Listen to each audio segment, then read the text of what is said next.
ജാനുവരി 6 ആഘോഷിക്കുന്ന ഒരു പ്രധാന പെരുന്നാളാണ് പിണ്ടിപ്പെരുന്നാൾ. ക്രിസ്തുവിന്റെ മാമോദീസ പെരുന്നാളിനെ അനുസ്മരിക്കുന്ന ഈ ദിവസം പിണ്ടികുത്തി അതിൽ പ്രകാശം തെളിയിച്ച് മഷ്ഹാ ലോകത്തിന്റെ പ്രകാശമായിരുന്നു എന്ന സന്ദേശം വിളിച്ചോതുന്നതാണ് ഈ പെരുന്നാളിന്റെ പ്രത്യേകത. കുന്നംകുളം പഴഞ്ഞി ഇരിഞ്ഞാലക്കുട ഭാഗങ്ങളിൽ എല്ലാ ക്രൈസ്തവ വിഭാഗങ്ങളും ഈ പെരുന്നാൾ ആഘോഷിക്കുന്നു. ഒരു കാലത്ത് കുന്നംകുളത്തിന്റെ വാണിജ്യ പെരുമ വിളിച്ചോതി അങ്ങാടിയിലുള്ള ആഘോഷരാവുകൾക്ക് മേമ്പടി കൂട്ടാൻ വാദ്യകലാകാരന്മാരും സാംസ്കാരിക കലാരൂപങ്ങളും എല്ലാം കൂടിയുള്ള പെരുന്നാൾ പെരുമ ആസ്വദിച്ച് നടക്കാൻ ആബാലവൃതം ജനങ്ങളും ഉണ്ടായിരുന്നു.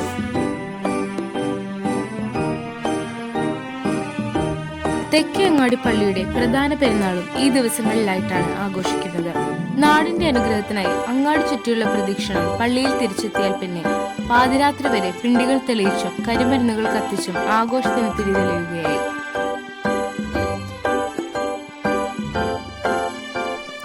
ഓരോ വീടുകളിലായി പിണ്ടി കുത്തുന്ന പഴയ ശൈലിയൊക്കെ അങ്ങ് മാറ്റി അങ്ങാടികളും ക്ലബ്ബുകളും ചേർന്ന് വലിയ പിണ്ടികൾ അലങ്കരിച്ച് ആഘോഷിക്കുന്ന ഇലക്ട്രിക് ലൈറ്റുകളുടെ വർണ്ണാഭമായ തെരുവുകളിൽ കുടുംബത്തോടൊപ്പം ആനന്ദം കണ്ടെത്തുന്ന നയനമനോഹരമായ രാത്രികൾ ഈ പെരുന്നാളിന് മാത്രം സ്വന്തം. എല്ലാ കണ്ണുകളും അങ്ങാടിയിലേക്ക് എന്ന് അറിയാതെ മനസ്സിൽ മന്ത്രിച്ചു പോകുന്നു. പഴയ കാലത്ത് അലങ്കാര വസ്തുക്കൾ ലഭ്യമല്ലാത്തതിനാൽ നാട്ടിൽ എളുപ്പത്തിൽ കിട്ടുന്ന വാഴപ്പിണ്ടി, കുരുത്തോല തുടങ്ങിയവ ഉപയോഗിച്ചാണ് വീടുകൾ അലങ്കരിച്ചിരുന്നത്. അതിനാലാണ് ഈ പെരുന്നാളിന് പിണ്ടിപ്പെരുന്നാൾ എന്ന പേര് വന്നത്.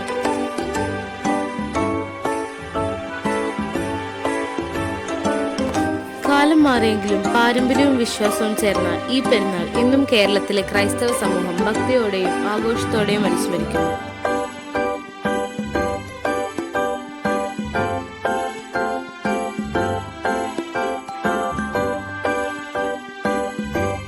കുന്നംകുളം മുനിസിപ്പാലിറ്റിയുടെ ആഭിമുഖ്യത്തിലുള്ള സാംസ്കാരിക സായാഹ്നവും ക്രിസ്ത്യൻ കലാരൂപമായ ചവിട്ടുനാടകവും ഇത്തവണത്തെ പിണ്ടിപ്പെരുന്നാളിന് കുറച്ചൊന്നുമല്ല മാറ്റുകൂട്ടിയത്.